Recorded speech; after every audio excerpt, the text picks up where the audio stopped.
जब आपने hand study करना है तो आपने ये देखना है कि अपडेटेड होनी चाहिए और यहाँ पे इसका एडिशन जो होनी चाहिए ये 3rd होना चाहिए। और इसके अलावा इसकी जो लास्ट अपडेट अगर डेट देखें तो जिस टाइम मैं वीडियो रिकॉर्ड कर रहा हूँ तो यहाँ पे ये लास्ट एडिशन जो मैंने की है इसके अंदर वो है 20/4/2023। ये जो सारे हैंडआउट्स है ये मैंने खुद बनाए हैं, इसको हाईलाइट वगैरह मैंने किया, फॉर्मेटिंग वगैरह मैंने की है और यहाँ पे इसमें जो भी चेंजेस है आप इसके एंड पे जाके देख सकते हैं। और मैं इन हैंडआउट्स का जो लिंक है ना वो यहाँ पे डिस्क्रिप्शन में दे दूँगा, आप यहाँ से भी डाउनलोड कर सकते हैं।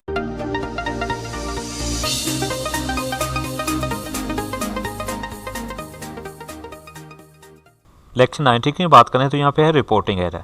अब यहाँ पे विंडो में क्या होता है कि आप कोई भी फंक्शन परफॉर्म करते हैं ना तो वहाँ पे अगर कोई एरर हो जाती है तो उसको रिपोर्ट भी कर सके। कैसे, यहाँ पे आपको मैं दिखाता हूँ। यहाँ पे अगर देखें तो इसका पाथ कुछ इस तरह से, जस्ट सोच के कि यहाँ पे मैं पाथ में कुछ ऐसे कर देता हूँ जैसे असाइनमेंट।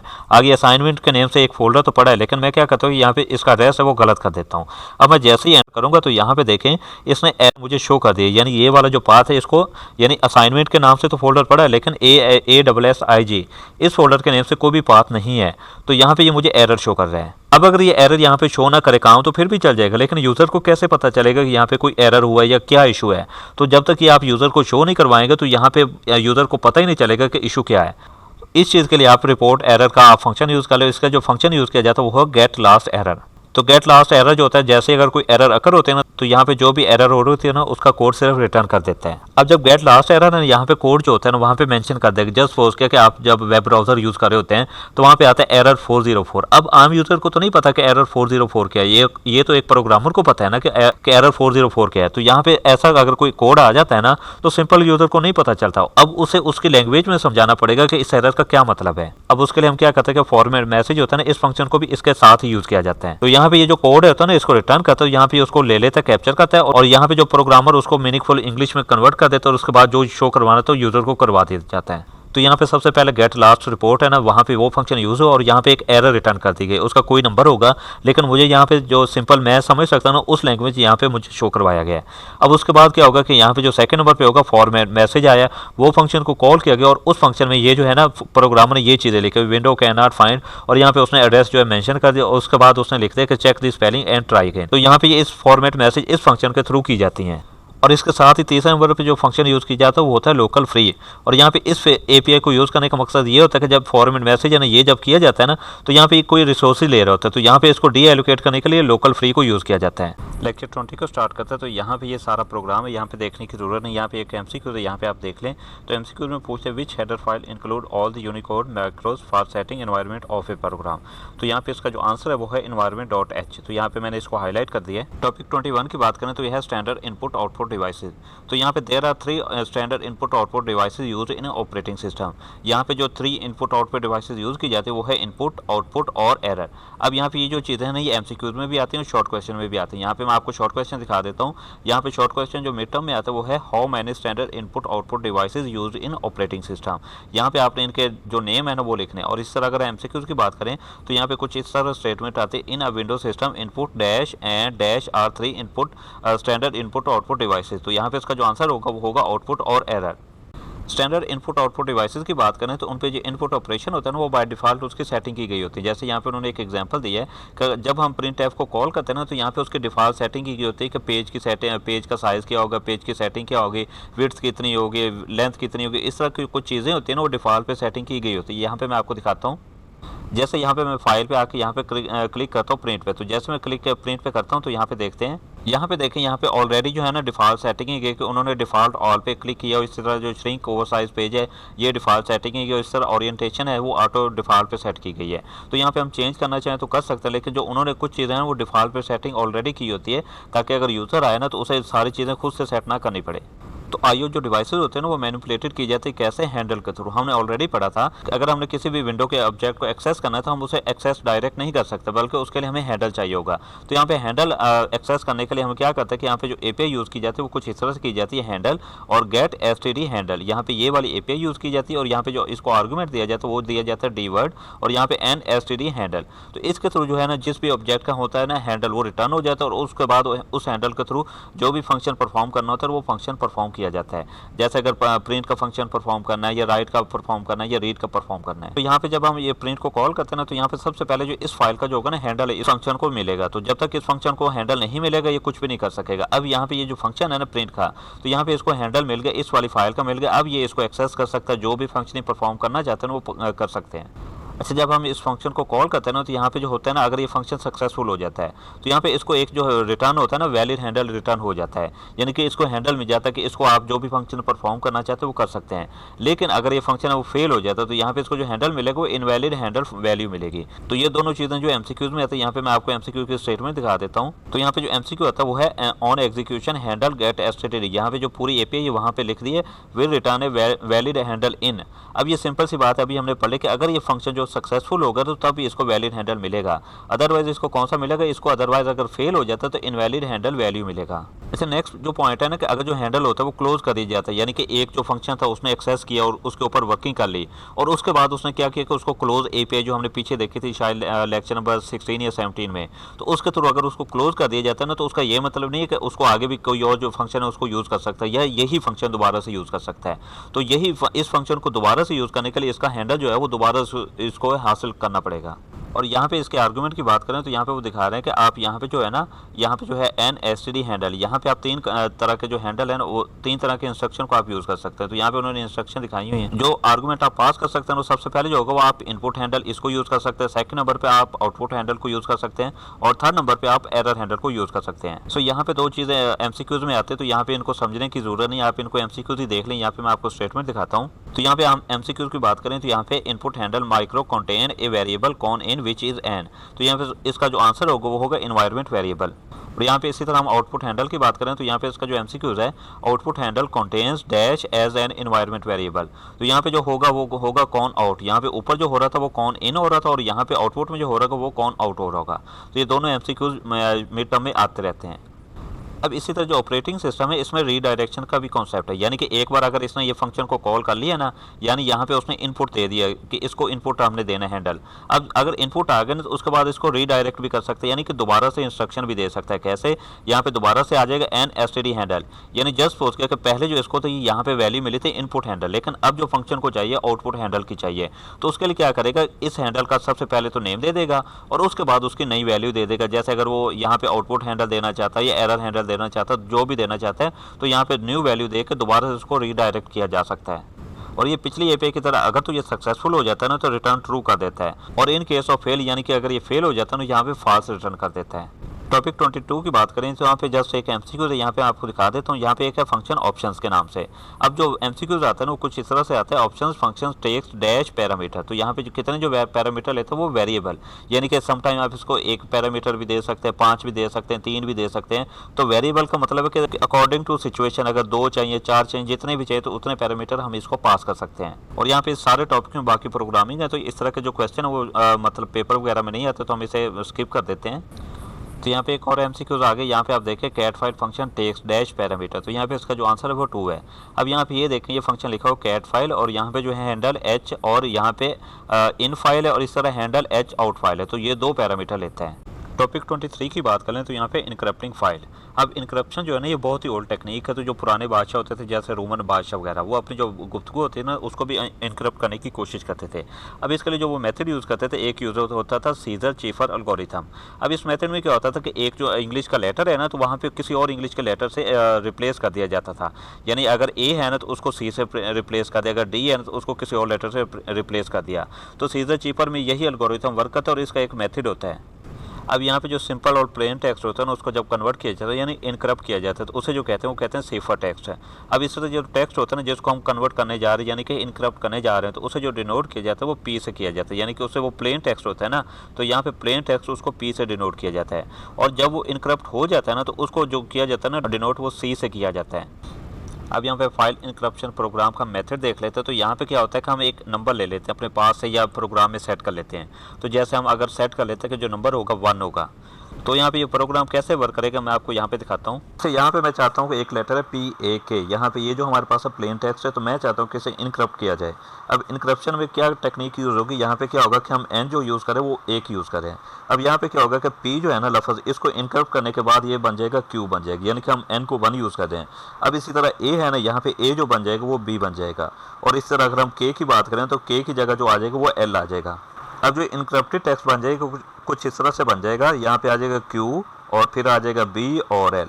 तो जो प्लेन टेक्स्ट होगा वो होगा PAK, और ये जो इनक्रप्टेड टेक्स्ट यानी कि C जो जिसे हम C से डिनोट करते हैं, तो वो बन जाएगा QBL। और जब हम n को 2 कर देंगे तो यहाँ पे जो हमारे पास प्लेन टेक्स्ट है फिलहाल हम उसी को यूज़ करें PAK। अब यहाँ पे क्या होगा कि P जो है ना, यहाँ पे 2 लेटर को स्किप कर देगा, तो यहाँ पे P की जगह आ जाएगा R, और यहाँ पे A की जगह जो आ जाएगा वो आ जाएगा C, और इस तरह K की जगह जो आ जाएगा वो आ जाएगा M। यानी प्लेन जो टेक्स्ट है हमारे पास PAK वही का वही हम यूज़ कर रहे हैं, लेकिन इनक्रप्शन में जब हम 2n को 2 ले रहे हैं ना, तो वहाँ पे 2 लेटर को स्किप करेगा। तो यहाँ पे जो इनक्रप्टेड टेक्स्ट हमारे पास यानी जिसे हम C से डिनोट करते हैं वो बन जाएगा हमारे पास C और M। और जब इसे डिक्रप्ट किया जाएगा तो यहाँ पे इसी टेक्निक से, यानी कि अगर जब हम n को यूज़ 1 कर रहे हैं तो वहाँ पे n की टेक्निक को यूज़ करेंगे, अगर n 2 यूज़ करें तो n की 2 की टेक्निक यूज़ करेंगे, और यहाँ पे जो वो 2 लेटर जो है वो रिवर्स ऑर्डर में जाकर जो सेम प्लेन टेक्स्ट है वो दोबारा से हासिल हो जाएगा। तो यहाँ पे जो प्रोग्राम है ना, यहाँ पे एक फंक्शन यूज़ करता है, ये जो फंक्शन है वो कुछ इस तरह से C इज इक्वल टू, और यहाँ पे P प्लस N, और यहाँ पे जो n है ना ऊपर अभी हमने नंबर देख लिया, हम जो नंबर जो सेट करना चाहते हैं। और अगर ये कैपिटल P की बात करें तो यहाँ पे ऊपर देखें कि प्लेन टेक्स्ट को हम P से डिनोट करते हैं, और उसके बाद जो इसका फॉर्मूले में आ रहा है mod 26। तो यहाँ पे हम mod 26 क्यों लेते हैं, क्योंकि जो अल्फ़ाबेट के टोटल करैक्टर होते हैं ना वो 26 होते हैं, इसलिए जो इसको mod लिया जाता है वो 26 का लिया जाता है। और इसी तरह हम जो mod है ना वो 256 का भी यूज़ कर सकते हैं। अगर हम ASCII करैक्टर को यूज़ कर रहे हैं ना तो हम 256 का mod भी यूज़ कर सकते हैं, क्योंकि जो ASCII में होता है ना वो 256 करैक्टर होते हैं। अब यहाँ पे टॉपिक नंबर 23 की बात कर लें तो ये MCQs के लिहाज से इंपॉर्टेंट है। यहाँ पे सबसे पहला देख लें तो यहाँ पे MCQs की स्टेटमेंट देख लें। Dash empire is considered to be pioneer of encryption as they use basic encryption algorithm to encrypt secret conversion in a war. तो यहाँ पे इसका आंसर जो है वो रोमन। अब सेकंड नंबर जो MCQs है वो देख लें। Roman empire use dash algorithm to encrypt secret conversion. तो यहाँ पे जो यूज़ करते थे वो सीजर सीफर इसको यूज़ करते थे, इसका ये आंसर है। अब यहाँ पे थर्ड MCQs की बात कर लें तो यहाँ पे जो थर्ड MCQs है, the text we are going to encrypt is called, और यहाँ पे इसका जो आंसर है वो है प्लेन P। यानी अभी हमने यह देखा ये वाली लाइन है तो यहाँ पे इसको P से डिनोट करते हैं। और यहाँ पे जो फोर्थ MCQs देख लें, we represent the text by the symbol, हम किससे करते हैं, C से रिप्रेजेंट करते हैं। और इस MCQs की बात कर लें तो यह फार्मूला जो है वो कुछ इस तरह से होगा, C is equal to P plus N और mod 26 है। तो यहाँ पे यही फार्मूला जो MCQs वगैरह में आता है। तो ये लेक्चर से ज़्यादातर MCQs आते हैं, आपने MCQs के लिहाज से इसको तैयार करना है। अब विंडो जो होते हैं ना फाइल और डायरेक्टरी मैनेजमेंट के लिए हम कुछ फंक्शन प्रोवाइड करते हैं। अगर उन फंक्शन की बात करें तो कुछ ये हैं, जैसे हम डिलीट कर सकते हैं, कॉपी कर सकते हैं, रीनेम कर सकते हैं, काफ़ी सारे, लेकिन यहाँ पे हम सिर्फ इनको डिस्कस कर रहे हैं। अब यहाँ पे मैं आपको दिखाता हूँ। अब यहाँ पे देखें हमारे पास फाइल भी है, फोल्डर भी। तो यहाँ पे इन पे मैनेज करने के लिए विंडो ने हमें काफ़ी सारी API दी है। यहाँ पे जैसे मैं यहाँ पे राइट क्लिक करता हूँ तो राइट क्लिक करने के बाद यहाँ पे देखें विंडोज़ ने हमें कितनी सारी API दी है, जैसे कट है, कॉपी है, क्रिएट शॉर्टकट है, डिलीट है, रीनेम है। लेकिन हम यहाँ पे जो कर रहे हैं ना सिर्फ एक डिलीट की API को पढ़ रहे हैं, एक कॉपी की और एक कट की API को पढ़ रहे हैं। तो जब यहाँ पे मैं डिलीट को इसके ऊपर क्लिक करूँ ना तो यहाँ पे डिलीट की जो API है ना वो कॉल हो जाएगी। इसी तरह अगर मैं कॉपी के ऊपर क्लिक करूँगा ना तो कॉपी की जो API है ना वो कॉल हो जाएगी। तो डिलीट की API को देख लें तो यहाँ पे डिलीट की API कुछ इस तरह होगी, बूल, और यहाँ पे इसका जो नेम होगा वो होगा डिलीट फाइल। और यहाँ पे जो आर्गूमेंट ले रही होगी यानी पैरामीटर ले रही होगी ना, यहाँ पे एक सिर्फ LP फाइल नेम ले रही होगी। तो जब मैं डिलीट के ऊपर क्लिक करूँगा ना तो इस फाइल का जो नेम है ना इसको आर्गूमेंट में मिल जाएगा और उसके बाद इसको डिलीट कर देगी है। अब ये फंक्शन ट्रू रिटर्न करेगा अगर तो फाइल सक्सेसफुली रिटर्न हो जाती है और डिलीट हो जाती है, तो यहाँ पे जो रिटर्न ट्रू कर देगा। लेकिन अगर जो है वो फाइल डिलीट नहीं हो पाती तो वहाँ पे फॉल्स रिटर्न कर देगा। पीछे भी हमने देखा था कि बूल जो रिटर्न कर रहे होते हैं ना तो उसका मतलब या तो वो ट्रू रिटर्न करेगा या फॉल्स रिटर्न करेगा। अब मैं आपको यहाँ पे दिखाता हूँ, मैं ये फाइल डिलीट करके दिखाता हूँ। अब जब मैं डिलीट के ऊपर क्लिक करता हूँ ना उसके बाद इसका वेट करता हूँ कि डिलीट करे। यहाँ पे देखें यहाँ पे फॉल्स रिटर्न कर देगी कि ये जो फाइल है ना ये डिलीट नहीं हो सकी। अब अगर मैं ट्राई अगेन करता हूँ तो इस जो API है ना इसको दोबारा से कॉल कर देगा। तो यहाँ पे फिर से नहीं मतलब डिलीट कर सकी। इसकी रीज़न क्या है कि ये फाइल हमने ओपन की हुई, इस वजह से ये डिलीट नहीं हो रही। अब इसी तरह अगर मैं इस फाइल के ऊपर डिलीट करता हूँ तो यहाँ पे जो फाइल है ना ये डिलीट हो गई, तो यहाँ पे जो ये ट्रू रिटर्न कर देगी यानी कि इस फाइल को डिलीट कर दिया गया है। अब यहाँ पे इसका एमसीक्यूज देख लें तो यहाँ पे जो डिलीट फाइल फंक्शन टेक कितने पैरामीटर यानी कि लेता है, तो एक पैरामीटर लेता है जो कि सिंपल सी बात है फाइल नेम लेता है पैरामीटर। अब सेकंड ये पेज जो है कॉपी की, तो यहाँ पे कॉपी में क्या होगा कि आप एक चीज़ कॉपी करके कहीं दूसरी जगह पे रखते हैं, तो यहाँ पे होगा इसका जो होगा वो होगा बूल और कॉपी फाइल, यानी इस फंक्शन का इस एपीआई का नाम जो है वो है कॉपी फाइल। अब यहाँ पे इसे ये 3 पैरामीटर लेगी। सबसे पहले जो लेगी एलपी एग्जिस्टिंग फाइल नेम, यानी कि जिस फाइल से हमने डाटा उठा के दूसरी में रखना है ना उसका फाइल नेम होगा। और सेकंड नंबर पे एलपी न्यू फाइल नेम, यानी इससे हम उठाएंगे डाटा, कॉपी करेंगे और इसके ऊपर जाके पेस्ट करेंगे यानी इसके अंदर डालेंगे। और थर्ड नंबर पे जो पैरामीटर ले रहा है वो है बूल बी फेल इफ एग्जिस्ट। तो यहाँ पे हम इसको दो तरह से यूज कर सकते हैं। हम इसका जो है ना ट्रू भी इसको रख सकते हैं, इसको फॉल्स भी रख सकते हैं। अच्छा, अब तो अगर तो ऐसा होता है ना कि एक जो न्यू फाइल है एग्जिस्टिंग फाइल वो कोई और है और न्यू फाइल है वो कोई और है, तो यहाँ पे इस फंक्शन अगर ट्रू हो या फॉल्स हो इससे कोई फर्क नहीं पड़ेगा। यहाँ पे इसका जो डाटा होगा ना इसका एग्जिस्टिंग वाले का इसके अंदर कॉपी हो जाएगा। लेकिन इन केस अगर ये जो एग्जिस्टिंग फाइल है वो भी वही है और जो न्यू फाइल है वो भी वही है, यानी हम एक ही फाइल से उठा के उसी के अंदर हम रख रहे हैं, तो वहाँ पे क्या होगा, यहाँ पे इसका जो रोल है ना वो इंपॉर्टेंट हो जाएगा। तो कैसे इंपॉर्टेंट हो जाएगा, अगर तो ये क्या किया हुआ इसका फॉल्स हमने सेट किया हुआ है, तो तब क्या होगा कि इसके जो कंटेंट है ना इसके अंदर कॉपी हो जाएंगे। लेकिन अगर हमने इसको ट्रू सेट किया हो ना तो यहाँ पे इसके जो कंटेंट है ना इसके अंदर कॉपी नहीं हो सकेंगे। यानी यहाँ पे मैं आपको दिखाता हूँ, तो यहाँ पे जस्ट सपोज किया कि मैं इस फाइल के अंदर से कंटेंट उठाता हूँ और अगर इसके अंदर डालता हूँ तो ये जो है एग्जिस्टिंग फाइल है, ये न्यू फाइल है। अब यहाँ पे जो थर्ड पैरामीटर है ना बी फेल इफ एक्सिस्ट है, तो उसका कोई इंपॉर्टेंस नहीं है, चाहे मैं इसके अंदर से उठा के इसके अंदर रख दूँ तो कोई इशू नहीं है। लेकिन अगर ये यहाँ से मैं कॉपी करता हूँ और इसी के अंदर दोबारा से पेस्ट कर रहा हूँ तो वहाँ पे थर्ड आर्गूमेंट होगा, वहाँ पे वो फॉल्स होना चाहिए। अगर वो फॉल्स होगा तो इसके कंटेंट में इससे कॉपी करके इसके अंदर दोबारा पेस्ट कर सकता हूँ। लेकिन अगर वो ट्रू होगा ना तो इसके कंटेंट उठा के मैं इसके अंदर पेस्ट नहीं कर सकूंगा। तो ये भी ट्रू या फॉल्स रिटर्न करेगी। अगर तो कॉपी सक्सेसफुली हो जाती है ना तो ट्रू रिटर्न कर देगी। लेकिन अगर जो कंटेंट होता नहीं है कि दूसरी फाइल के अंदर कॉपी नहीं हो सकते, किसी भी वजह से नहीं हो सकते, तो यहाँ पे फॉल्स रिटर्न कर देगा। अब यहाँ पे पीछे अभी हमने देखा कॉपी, यहाँ पे हार्ड कॉपी, ये कुछ उस तरह से ही होगी। इसका जो होगा बूल रिटर्न होगी और इस तरह जो होगा इसका होगा कॉपी हार्ड लिंक, वहाँ पे जो था सिर्फ वो कॉपी था।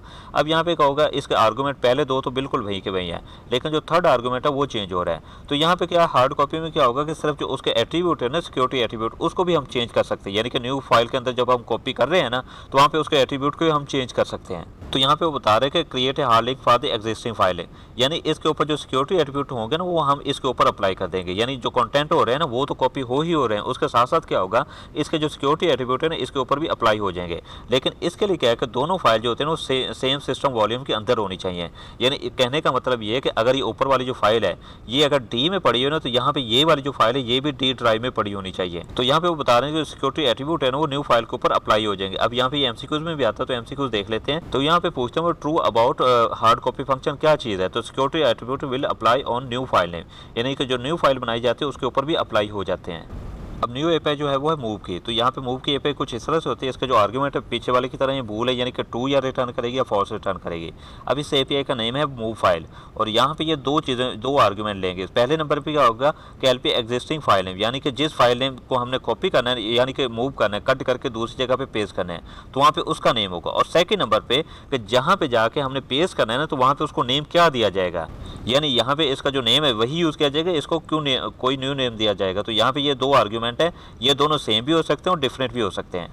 और सेकंड नंबर पे इसी का जो एक्सटेंडेड वर्जन वो है बूल मूव फाइल एक्स है। अब यहाँ पे इसका एक्सटेंडेड ये एक्स है ना, इसका मतलब एक्सटेंडेड इसका वर्जन है। तो यहाँ पे एक और आर्गुमेंट लेता है, तो पहले वाले दो आर्गुमेंट तो बिल्कुल वही के वही होगा। तीसरे नंबर पे क्या होगा DW फ्लैग। तो अगर हम इस एपीआई को कॉल करते हैं और इसको यूज़ करते हैं तो ये फेल करता जाता है कि अगर हम एक फोल्डर से उठा के दूसरे फोल्डर में रख रहे हैं ना और उसी नेम की फाइल जो है ना वहाँ पे ऑलरेडी एग्जिस्ट कर रही है। जैसे यहाँ पे मैं आपको दिखाता हूँ, तो यहाँ पे देखें मैं क्या कर रहा हूँ, इस फाइल को कट करके किसी दूसरी जगह पे रखना चाहता हूँ। जस्ट सपोज करके मैं इसी फोल्डर में या किसी और में रख रहा हूँ, इसी नेम की फाइल पहले ऑलरेडी पड़ी है। तो यहाँ पे मैं क्या करता हूँ, जब इसको पेस्ट करने लगूंगा ना तो यहाँ पे देखिए ये फेल रिटर्न कर देगा। क्यों? क्योंकि ये जो फाइल है ना ऑलरेडी यहाँ पे पड़ी है, तो इस नेम की तो फाइल यहाँ पे मूव हो ही नहीं सकती। मूव का मतलब तो यही है ना कि हमने एक जगह से उठा के दूसरी जगह रखनी है, तो यहाँ पे ये मूव हो ही नहीं सकती क्योंकि ऑलरेडी यहाँ पे पड़ी हुई, तो ये मूव मतलब फॉल्स रिटर्न कर देगी। लेकिन अगर मैं चाहता हूँ कि इसी को फाइल को उठाना और इसी में यहाँ पे मैंने पेस्ट कर देना है और इस फाइल के साथ रिप्लेस कर देना, उसके लिए हम जो एपीआई यूज़ करते हैं वो करते हैं मूव फाइल एक्स की, यानी कि एक्सटेंडेड वर्जन है ना ये वाली एपीआई, हम इसको यूज़ करेंगे। और अगर इसकी बात करें ये दोनों चीज़ों के लिए, यानी कि ये फाइल के लिए भी यूज़ हो सकती है और इसके साथ साथ डायरेक्टरी को भी मैनेज कर सकती है। अब ज़रा यहाँ पे एमसीक्यूज देख लें मिड टर्म के लिए, तो यहाँ पे है वो use move file X to the dash existing file, और यहाँ पे ओवरराइट, जब एक फाइल ऑलरेडी वहाँ पे पड़ी हुई है तो अगर हम सिंपल अगर मूव फाइल को करेंगे ना तो वहाँ पे वो फेल रिटर्न कर देगा, यानी कि फॉल्स रिटर्न कर देगा। लेकिन अगर हमने उसको रिप्लेस करना है ना तो वहाँ पे हम मूव फाइल एक्स को यूज़ करेंगे, तो यहाँ पे ओवरराइट पर्पज़ के लिए हम मूव फाइल एक्स को यूज़ करते हैं। अब इसके साथ ही हमारे वीक नंबर 2 के जो लेक्चर है ना वो 13 से लेकर जो 24 तक हैं वो हमारे कंप्लीट हो गए हैं।